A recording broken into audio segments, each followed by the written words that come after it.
నేను సామాన్య ఒక ఆఫీసర్, నేను ఎక్కడి నుండి తెచ్చిస్తానని చెప్పి కన్నీళ్లు పెట్టి చాలా పెద్ద ఎత్తున బాగా అందరి సానుభూతి పొందే ప్రయత్నం చేసింది. కొందరు మహిళా నాయకురాళ్ళు కూడా ఆ రోజు మధ్యాహ్నం ఏదో ఛానల్లో ఆమెకు సపోర్ట్ చేసి మాట్లాడారంట. వాళ్ళకి ఆమె కృతజ్ఞత తెలిపింది. నేను అన్ని ఛానల్స్ చూడను అనుకోండి, అది ఎవరు ఏంటో తర్వాత తెలుస్తుంది. ఇక్కడ నేనే ఉంటానంటే వాళ్ళ భర్తకి ఈమె ఆర్థిక పరిస్థితి తెలియదా? తెలియకుండానే 30 కోట్లు అడిగాడా? అంతే కదా, ఆమె చెప్తుంది కదా 30 కోట్లు అడిగాడని. ఇది ప్రధానమైనటువంటి అంశం.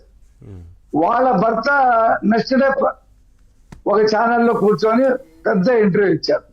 దాంట్లో ఆయన ఏం చెప్పాడు, ₹1 కోటి శాంతి నాకు ఇచ్చింది, 60 లక్షలు విజయశాంతి విజయసాయి రెడ్డి గారు హైదరాబాద్ లో ఒక బ్యాగ్ లో పెట్టి ఇచ్చాడు. తర్వాత ఇంకో ₹1 కోటి వచ్చింది విజయవాడలో. కొంత బ్రీఫ్ గా చెప్పండి, సైదా గారు వాయిస్ తీసుకున్నాక మళ్ళీ మీ దగ్గరకు వస్తాను. అయిపోవచ్చు.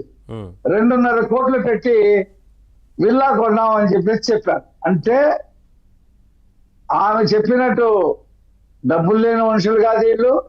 వాళ్ళ భర్త చెప్పినట్టు ఖచ్చితంగా ఇక్కడ డబ్బు దగ్గర కూడా గూడు పుటారి ఉంది.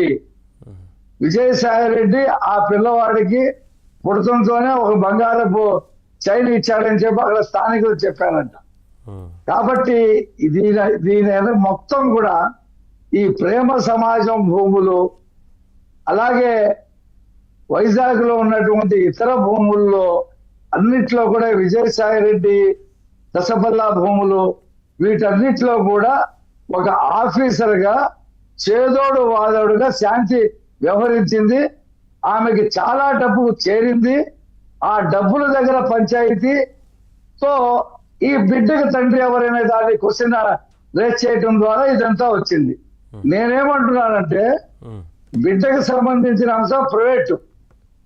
ప్రేమ సమాజం భూములు ఏ ట్రస్ట్ కి అయితే ఉందో దాన్ని క్యాన్సిల్ చేసి విజయసాయి రెడ్డి చెప్పిన వాళ్ళకి ఈ అమ్మాయి అగ్రిమెంట్ చేసింది. కాబట్టి అసలు ఆ ప్రేమ సమాజం వ్యవహారం మీద రాష్ట్ర ప్రభుత్వం దర్యాప్తు చేయాలి. ఇంత డబ్బు ఎలా వచ్చింది వీళ్ళకి? కాబట్టి ఇందులో అవినీతి ఉంది. ఇది ప్రజలకు సంబంధించిన అంశం. ఆ బిడ్డకు సంబంధించింది ప్రైవేట్ అంశం, అది మనకు సంబంధం లేదు.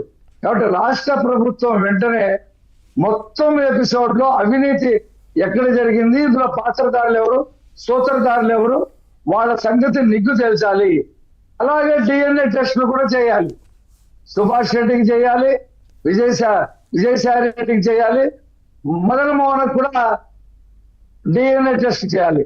ఇక్కడ ఎంక్వైరీ చేయాలి, అక్కడ DNA టెస్ట్ చేయాలి. చేస్తే మొత్తం కథంతా కూడా తెలుస్తుంది. కాబట్టి ఇప్పుడు ఆ పార్టీ ఓడిపోయింది. కాబట్టి ఒక వ్యక్తికి ఎప్పుడైతే శరీరంలో రోగ నిరోధక శక్తి తగ్గిపోద్దో అనేక జబ్బులు బయటపడతాయి.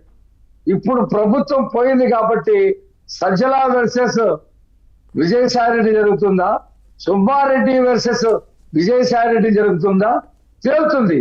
ఎందుకు అక్కడ నుండి తీసుకొచ్చారు విజయసాయి రెడ్డిని విశాఖపట్నం నుంచి? సరే రఫీ గారు, ఇవన్నీ బయటపడతాయి. మీరు అన్నారుగా కాలమే సమాధానం చెప్తుంది. ఒకటే మాట, జగన్మోహన్ రెడ్డి ఎవరు అరగంటన్నా స్పందించడు. మాధవ్ చూపించినా స్పందించడు. అతను చేస్తాడు.